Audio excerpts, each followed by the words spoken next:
seen this level before. Interesting. No, we haven't shown this. This is one of our levels called Shoot House. Okay. And it's in the... Yeah, I definitely have not seen this level before. I saw the first two, and this looks like a new one here. So this is what's so cool about this game. I love the pacing. It's very tense. You're sort of creeping through the levels. You've got to use teamwork. Yes. Yeah, teamwork is super crucial. I'm really glad you brought that up because it's super enhanced by VR. And when you combine the pace, the kind of games that we're talking about, you know, the kind of influences and the immersion and working together, you can see right here, guy's going to get revived.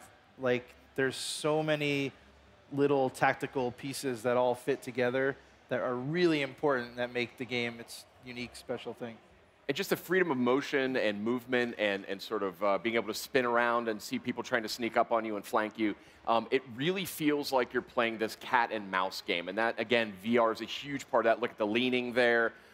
It was this and really this game is the one that made me say, I get it. You know, VR, now I can really see what's possible here. Yeah, I think, you know, when you just saw the character get revived, like even, so when you die in Firewall, you're taken out of the game. It's one time, but you can cooperate with your team in death in a weird way. But when you see the person getting revived, there's so many little decisions and tactical things in that moment. Like, I need my teammate, so I have to revive him. But if you're the other team and you down a player, you can use them as bait. Exactly. Right? I was just going to say, so yeah. It's like there's all these little micro things that are really important that make the teamwork in VR so cool. Right, including the death cam. Once you actually go down and you're out, you can switch cameras to help your team, and you're still communicating. So you can really tell them, and each camera has a name. So you can tell them kind of where exactly the other team is. And then when it's really interesting, when it gets down to 2 players left, 1 on each team, and you know you've got all the other team members helping each player, it gets really interesting because there's very little places that they can hide.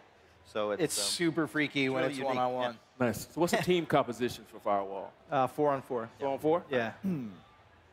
So there's sort of like an offensive team and then a defending team. Right. Yeah, each, so there's a laptop in each level, and it's full of all this crazy sensitive data, and you're either an attacker trying to obtain it or a defender trying to protect it.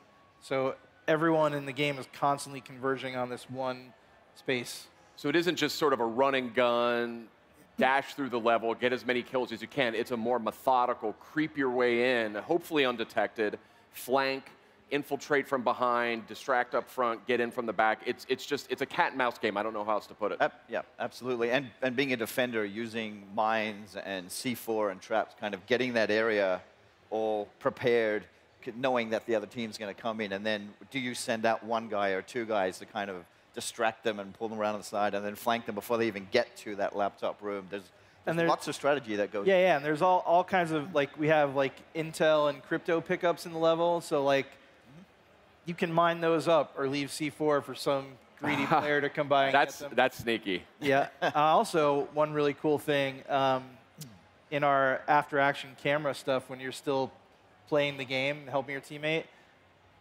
mines that you've placed in the game are still alive, so you can still get killed nice. After you're out of the game. That's so cool. Right, so really I'm awesome. sure y'all have been testing the heck out of your game. What's your feedback been like, and how have you been balancing the gunplay? It was hard to hear that. So you've been testing the game a lot, you know, Yeah. getting closer to launch. How's your feedback been in testing gunplay balancing? Really good. The weapons feel really good. People are really responding to the way the player moves through the world in VR. You can see right now this section you're kind of creeping around slow, and people really feel the tension of the game, and that's one of the main things we wanted to get across. It feels dangerous when you play it. That's what I love. Right. And again, with the VR headset and a VR aim controller, especially when you play with that, it captures some of these movements that the other players are making as they're kind of ducking behind things. It elevates sort of this multiplayer shooter formula to a level I've never seen before, and just makes it so much more immersive. Well, you can do simple things, like if you look at this footage right now, you can move straight ahead like in a shooter, but you can turn your head and look down a hallway and not That's a be game moving off changer. your target. It's super game changing. But it's hard to describe, and it's even hard to display in a 2D video. Yeah. It is. But when you strap on that VR headset and you check this thing out, you'll see what we're talking about.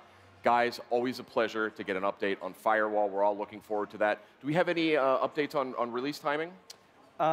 We can't say that yet, but it's very, very, very, very, very soon. Well, how about that? We get some news soon. We want to thank the community Yeah. that's already starting now.